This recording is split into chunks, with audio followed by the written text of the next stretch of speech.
Bismillahirrahmanirrahim. Assalamualaikum warahmatullahi wabarakatuh. Nama saya Wiji Safitri, dosen program studi manajemen Fakultas Ekonomi dan Bisnis Universitas Pelita Bangsa. Pada kesempatan kali ini, saya akan menjelaskan mata kuliah yang saya ampu, yaitu manajemen operasional. Mata kuliah ini merupakan mata kuliah wajib pada semester 3 dengan bobot 3 SKS. Berdasarkan capaian pembelajaran lulusan program studi, yaitu 1. Menunjukkan sikap bertanggung jawab atas pekerjaan di bidang keahlian secara mandiri. Yang kedua, menguasai konsep teoritis, metode, dan perangkat analisis fungsi manajemen, yaitu perencanaan, pelaksanaan, pengarahan, pemantauan, evaluasi, pengoperasian, dan pengendalian, dan fungsi organisasi antara lain pemasaran, manajemen sumber daya manusia, manajemen operasi, dan keuangan pada berbagai organisasi. Yang ketiga, mampu mengembangkan dan memelihara jaringan kerja dengan pembimbing, kolega, sejawat, baik di dalam maupun di luar lembaga. Kemudian, yang keempat, mampu melaksanakan fungsi organisasi, pemasaran, manajemen sumber daya manusia, manajemen operasi, keuangan, dan strategi pada level organisasional di berbagai tipe organisasi. Berdasarkan capaian pembelajaran mata kuliah, yaitu 1. Mengetahui ilmu manajemen operasional, diantaranya perencanaan, strategi, proyek perencanaan, pelaksanaan, pengarahan, pemantauan, evaluasi, dan pengoperasian pada perusahaan. Yang kedua, memahami strategi proses, strategi lokasi, dan strategi tata ruang yang sesuai dengan lingkup perusahaan. Yang ketiga, mengaplikasikan konsep bentuk peramalan, desain produk, dan pengelolaan kualitas pada perusahaan. Yang keempat, mampu menganalisis atas sumber daya manusia, rantai pasokan, manajemen persediaan, agregat operasional, dan kebutuhan material dalam perusahaan. Deskripsi mata kuliah manajemen operasional yaitu, melalui mata kuliah ini adalah menyajikan sebuah pengantar umum bagi bidang operasi dengan cara yang realistis dan praktis. Walaupun mahasiswa tidak berencana berkarir di bidang operasional, besar kemungkinan mahasiswa akan bekerja sama dengan orang-orang dalam bidang operasi. Oleh karena itu, memiliki suatu pemahaman yang kuat mengenai peran dari operasi dalam sebuah organisasi akan memberikan manfaat yang penting bagi mahasiswa di masa mendatang. Beberapa pokok bahasan dalam mata kuliah manajemen operasional terdiri dari 1. Operasi dan produktivitas, 2. Strategi operasi dalam lingkungan global, 3. Manajemen proyek, 4. Forecasting atau peramalan, 5. Desain barang dan jasa, 6.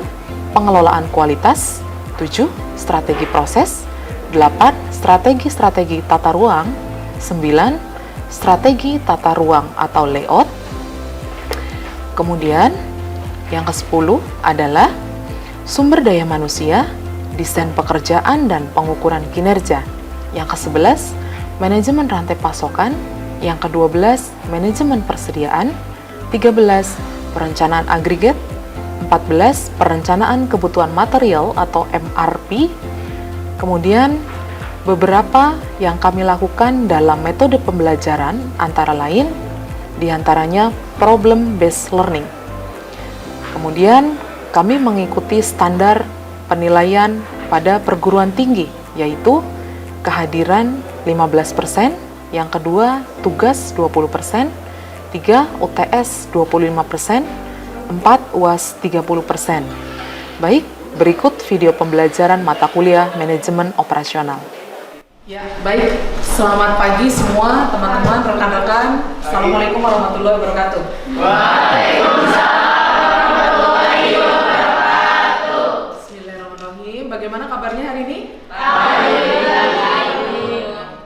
Nah, baik. Hari ini kita masuk pertemuan ketiga ya. Kita mau belajar apa ya? Sesuai dengan rencana pembelajaran, manajemen proyek ya. Nah, sebelum nanti kita masuk ke pertemuan ketiga ini, Ibu akan review sedikit ya di pertemuan kedua. Kita kemarin sudah membahas tentang strategi operasi global ya. Kemarin kira-kira ada yang masih kurang jelas nggak atau sudah pada jelas semua? Jelas ya. Mau review sedikit ya kalau sudah jelas ya. Kira-kira nih, strategi operasional global itu kan ada macam-macam ya kemarin ya. Ada yang masih inget nggak? Ada berapa sama apa aja? Saya Bu. Masya Allah. Ya, Islam? Iya, ada 4 Bu. Ada 4. Yang pertama itu ada internasional. Ya. Yang kedua itu ada mesti domestik. Ya. Yang ketiga ada global. Yang keempat ada transnasional. Masya Allah. Apakah betul? Masih ingat ya, alhamdulillah. Ya baik, kalau sudah ingat ya dan sudah paham semua, kita lanjut ke pertemuan ketiga ya. Oke, baik rekan-rekan, ini materi yang menarik sekali ya di manajemen proyek ya. Nanti kita seolah-olah di sini akan jadi seorang manajer proyek ya teman-teman. Kita akan menghitung berapa lama selesainya proyek dan kira-kira ada berapa aja sih aktivitas yang harus kita perhatikan. Semua aktivitas harus kita perhatikan. Namun ada beberapa aktivitas yang namanya aktivitas kritis, di mana itu harus kita lihat gitu bagaimana ketika kita tertunda di dalam aktivitas kritis itu nanti proyek akan tertunda. Nah itu yang akan kita pelajari pada siang hari ini ya, pada pagi hari ini ya. Oke, manajemen proyek. Ada yang pernah dengar nggak istilah proyek? Ya, gimana? Proyek itu kayak sebuah pembangunan gitu nggak sih? Sebuah pembangunan infrastruktur atau kayak sebuah perencanaan gitu. Oke, Rahman ya, tepat sekali ya. Itu salah satu merupakan contoh dari proyek ya. Betul Iman? Mana Iman? Ada? Betul ya? Ya betul sekali, contohnya betul ya. Seperti tadi yang sudah disampaikan oleh Rahman ya. Jadi itu contoh dari proyek ya. Kita akan lihat bersama-sama sebetulnya apa sih itu proyek secara definisi ya. Oke. Ya. Oke, bisa kita lihat di sini ya, teman-teman ya, bahwa proyek itu di sini adalah sederetan pekerjaan yang berhubungan ya. Jadi aktivitas itu saling terkait ya. Kalau kita sebut sebagai yang namanya aktivitas ya. Proyek itu punya aktivitas, nanti dia saling berhubungan atau terkait ya satu dengan yang lainnya. Kemudian diarahkan pada suatu hasil ya. Kemudian di sini membutuhkan sejumlah periode waktu tertentu. Ketika sudah ada aktivitas, di sana ada yang namanya ending dari proyek di sini ya, atau goals atau tujuan. Nah, ini saling berkait antara satu aktivitas dengan aktivitas yang lain. Contoh ini aktivitas 1, di sini ada aktivitas 2 dan seterusnya sampai nanti ke ujung dari proyek. Apakah bisa dipahami teman-teman? Bisa ya, oke. Nah, di dalam aktivitas ini dia punya yang namanya durasi waktu. Nah, itu yang perlu digarisbawahi dari proyek. Ya, di dalam proyek perlu yang namanya manajemen ya, manajemen dalam proyek terkait dengan apa aja. Ada yang namanya perencanaan. Jadi sebelum kita melakukan proyek ya teman-teman, kita mulai merencanakan dulu ya. Kemudian ada yang namanya pengarahan, pengendalian sumber daya manusia. Kenapa perlu dikendalikan? Contoh misalkan begini. Contoh ya, ini dalam proyek pembangunan jalan misalkan atau pembangunan jalan tol. Tiba-tiba nih rekan-rekan ya, hujan. Ya, kalau misalkan cuaca kita tidak bisa kondisikan ya, hujan, banyak pekerja yang misalkan sakit. Nah, harus gimana nih gitu proyek itu? Nah, itulah yang harus kita rencanakan gitu. Jadi kalau plannya seperti itu terus kemudian terjadi gimana? Nah, itu perlu kita kendalikan. Karena nanti terdiri dari apa? Ada yang namanya anggaran di sana. Kemudian biaya, ada waktu dan lain sebagainya ya. Nah, itulah yang disebut sebagai manajemen proyek ya. Jadi nanti dari mulai perencanaan, kemudian diarahkan, terus kendalikan, terus habis itu ada yang namanya batasan ya, ada teknis, biaya, waktu dan sebagainya itu harus kita kendalikan ya. Oke, lanjut ya. Ini kurang lebih arti dari manajemen proyek ya. Nah, di dalam proyek ada tahapan ya teman-teman ya. Dari mulai dia yang pertama adalah penentuan area ya. Jadi proyeknya itu besar atau kecil. Nah, kurang lebih seperti itu ya. Terus kemudian sukupnya itu seberapa besar ya. Terus kemudian tugasnya itu didefinisikan ya. Ini salah satu alatnya dengan project network diagram atau ada juga dengan WBS ya. Terus kemudian pendefinisian sumber daya ya. Jadi siapa aja nih yang kita butuhkan? Kayak misalkan contoh ya. Kita mau ada proyek misalkan pembuatan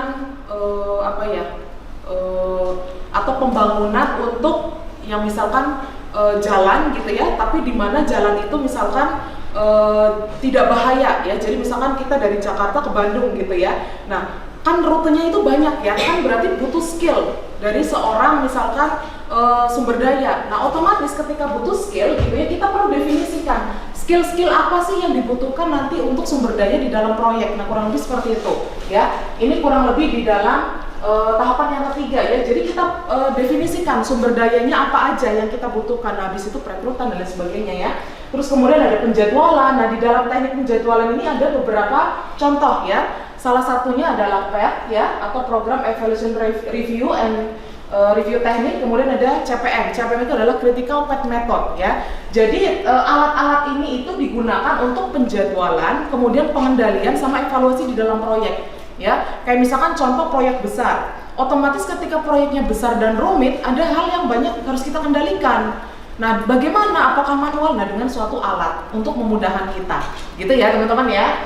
Oke, yang terakhir kita menentukan anggaran. Nah, ini kurang lebih tahapan dalam perencanaan proyek ya. Sampai sejauh ini ada yang masih kurang jelas atau sudah paham semua? Paham. Oke, alhamdulillah ya. Lanjut ya. Setelah kita berkaitan dengan tahapan perencanaan proyek, gitu ya teman-teman ya. Ini kita akan bahas teknik perencanaan, pengendalian, sama penjadwalan di dalam proyek. Ya, contoh ya, ini kita ibaratkan semua di sini adalah seorang manajer proyek ya. Amin ya. Nah, kita punya proyek besar nih ya teman-teman ya. Nah, kira-kira proyek besar itu akan kita hitung ya dengan satu alat yang namanya PERT dan CPM ya. Jadi PERT itu adalah singkatan dari Program Evaluation and Review Technique ya. Jadi nanti kita akan mengevaluasi ya proyeknya seperti apa. CPM satu lagi adalah Critical Path Method ya. Nah, kita nanti akan praktek. Ini adalah salah satu alat yang dipergunakan untuk merencanakan dan mengendalikan suatu proyek ya. Oke, lanjut. Ya, nah ini kurang lebih seperti ini. Jadi pertama kali PET itu dikembangkan pada tahun 1950 ya teman-teman ya, untuk membantu manajer menentukan jadwal, mengawasi dan mengendalikan proyek yang besar dan rumit. Ya, jadi nanti untuk memudahkan kita dalam menyusun proyek, kurang lebih seperti itu ya. Nah, ini di pendekatan dari CPM ya. Satu, ada pendekatannya ketika kita membuat diagram CPM ya dan PET. Itu ada dua pendekatan ya. Jadi nanti ada dua yang bisa kita pakai. Kita pakai salah satunya ya. Satu yang dipakai adalah activity on note, yang kedua adalah activity on roll. Activity on note itu artinya apa? Jadi aktivitasnya kita taruh di dalam note atau simpul ya. Contoh ya, misalkan gini, ada proyek ya. Ini kita bikin bagan proyek ya. Dari aktivitas A, kemudian ada aktivitas B, ada aktivitas C. Aktivitasnya kita taruh di dalam simpul atau note. Paham ya teman-teman ya? Nah, yang kedua pendekatannya adalah activity on a row. Activity on a row itu maksudnya apa? Aktivitasnya kita taruh di a row, atau a row itu apa? Tanda panah, betul. Ya. Jadi contoh misalkan aktivitas yang pertama, misalkan kita akan membangun gedung, mengaduk semen misalkan. Nah, kita taruh si aktivitas mengaduk semen, tulisannya di sini mengaduk semen, kita lambangkan dengan A. Paham ya?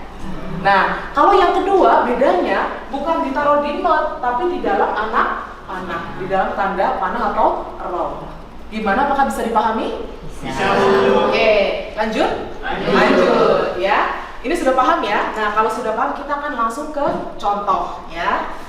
Baik, kita langsung ke contoh ya rekan-rekan. Ini ceritanya ya. Ada suatu proyek besar ya teman-teman ya. Proyeknya itu adalah punyanya si Millworld Paper ya. Jadi dia adalah suatu perusahaan yang akan membangun proyek pemasangan alat pengendali polusi. Ceritanya seperti itu ya.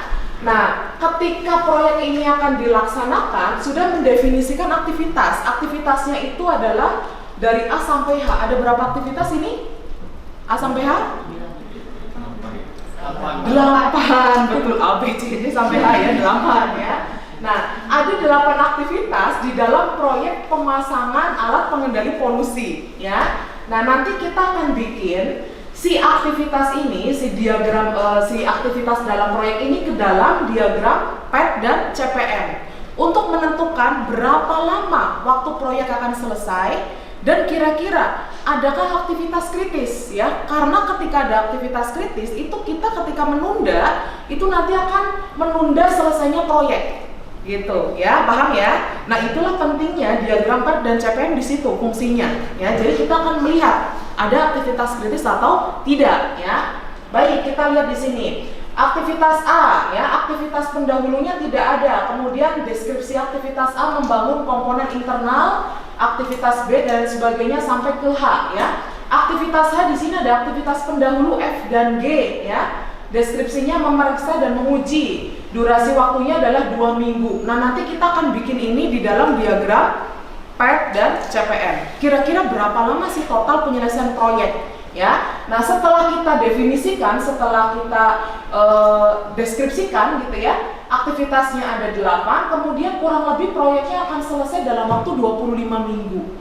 Gitu ya, kita di sini akan bareng-bareng bikin seperti apa diagram PET dan CPM-nya gitu ya, agar kita lebih memahami ya. Oke, sejauh ini sebelum kita lanjut, ada yang masih kurang jelas atau mau bertanya? Ibu, saya mau bertanya. Ya, gimana Im?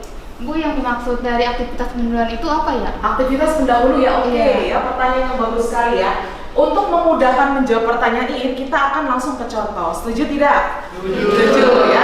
Kita akan langsung masuk ke contoh, kita akan langsung petakan ini ke dalam diagram PET dan CPM. Oke, kita bisa lihat di sini bareng-bareng ya teman-teman ya. Oke, kita lihat di sini. Aktivitas membangun komponen internal dikodekan dengan apa?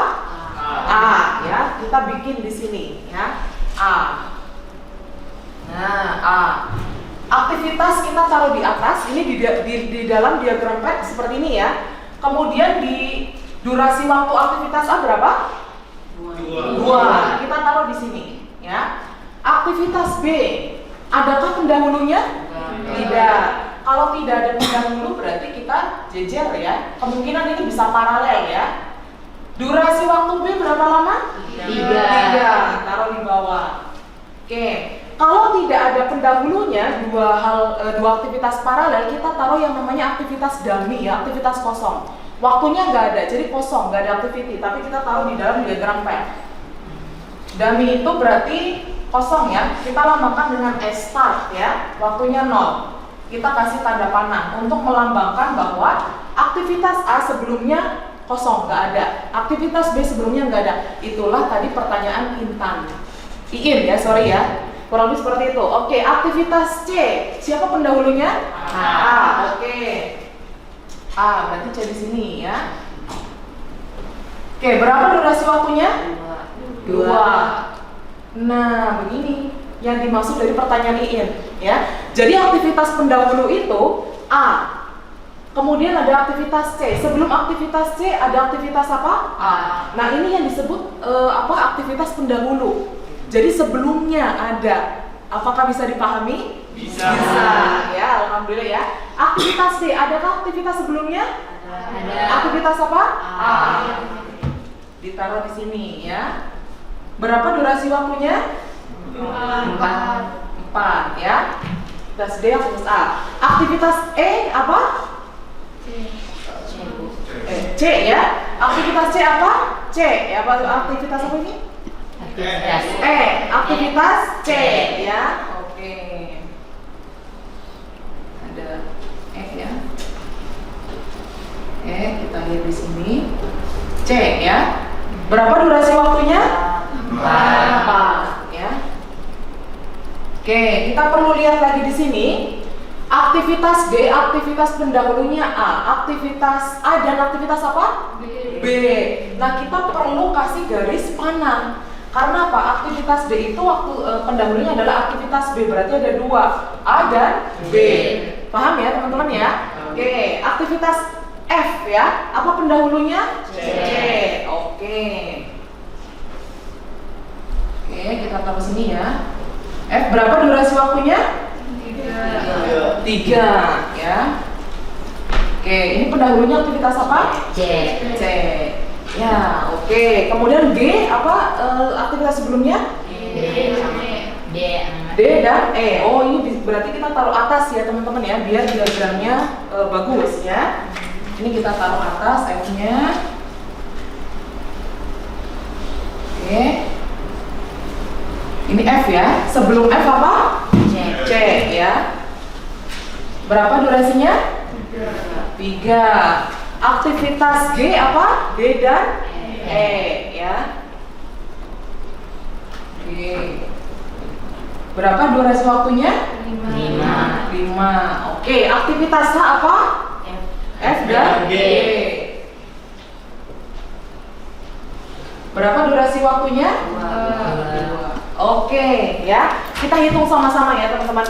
Berapa lama nih selesainya proyek kalau kita bikin pakai diagram PET ya? Apakah 25 minggu? Kita akan lihat bersama-sama. Cara menghitungnya silakan diperhatikan ya, teman-teman. Start waktunya 0, berarti bermula dari 0.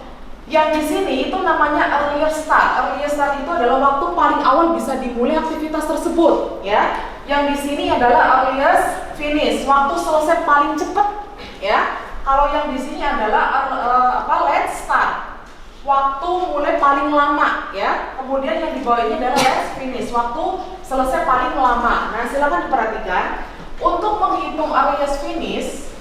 Itu adalah earliest start ditambahkan durasi waktu. 0 tambah 0 berapa? 0. Ini nanti masuk ke aktivitas setelahnya. Berarti di sini adalah 0. Earliest finish A-nya berapa?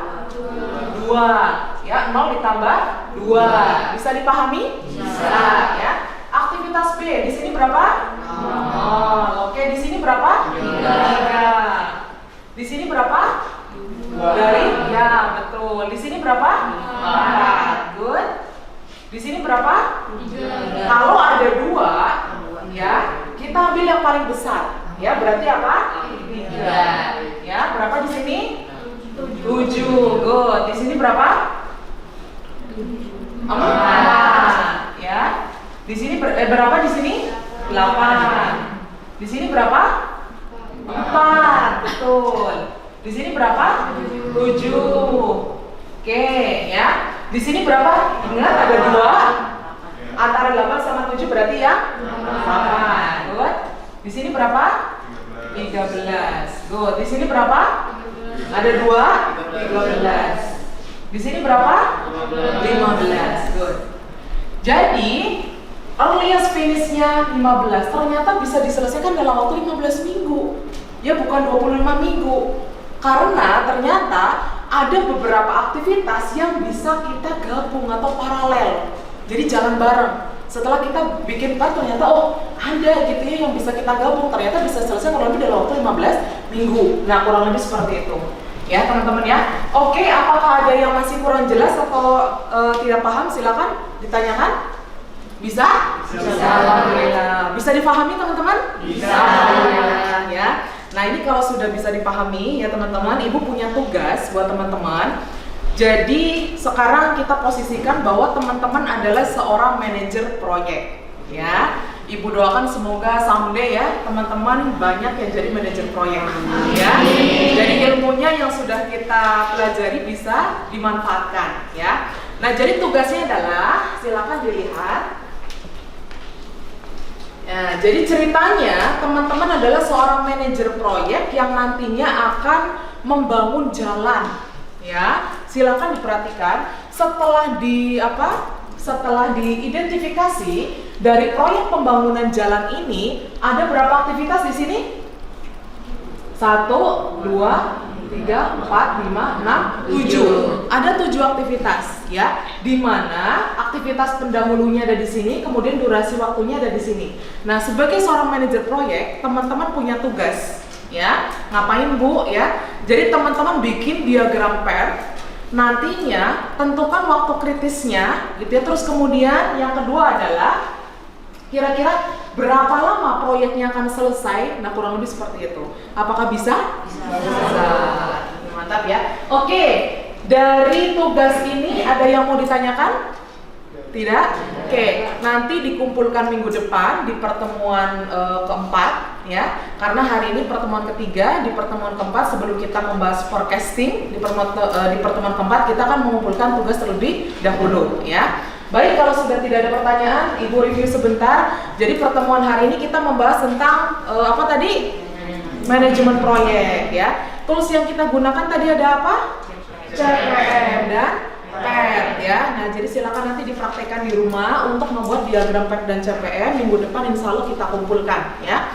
Adakah pertanyaan? Sudah jelas atau belum pertemuan hari ini? Sudah. Baik rekan-rekan, kalau sudah tidak ada pertanyaan, Ibu akhiri ya. Semoga apa yang kita diskusikan bersama pada pagi hari ini bermanfaat ya, dan bisa untuk bekal rekan-rekan ke depan ya. Insya Allah semoga ada yang banyak jadi manajer proyek. Ya, amin. Baik, pertemuan hari ini kita sudahi. Semoga pada sehat semuanya. Sampai ketemu minggu depan. Assalamualaikum warahmatullahi wabarakatuh. Waalaikumsalam warahmatullahi wabarakatuh.